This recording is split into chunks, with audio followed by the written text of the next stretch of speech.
This lesson will focus on script writing and storyboarding, otherwise known as pre-production. These steps are crucial for students as they plan what will be included in their videos and how their videos will look.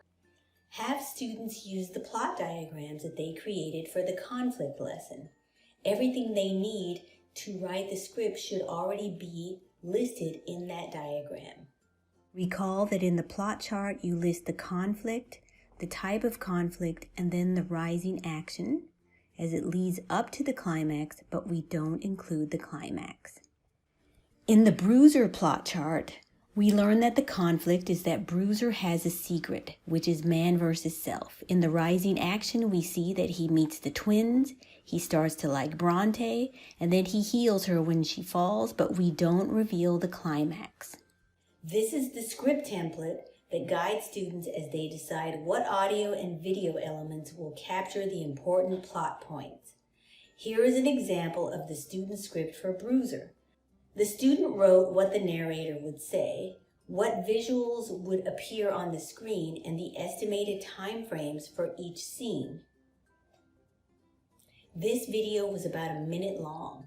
All Hollywood scripts are pitched to producers, so set up a time when students should have their scripts ready to discuss with their peers.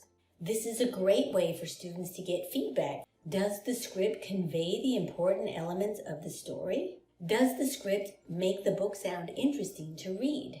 Students can pitch their scripts in partners, small groups, or to the whole class.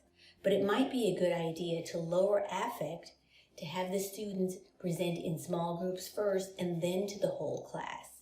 Have students use the feedback from their pitches to revise their scripts as needed. When it comes to storyboarding, students can get a little nervous about having to draw out pictures, but reassure them that they don't need to be artists in order to create storyboards. The most important thing is to convey the visuals that they want to capture with their cameras. This is the storyboard template that students will use to draw their diagrams and list any dialogue or action that occurs in each shot. They can draw stick figures or use clip art the way the student in the Bruiser trailer did. In the Bruiser storyboard, we see Bruiser waiting at school. He sees Bronte approaching. Notice he looks left to his left. Bronte approaches and looks to her right when they make eye contact.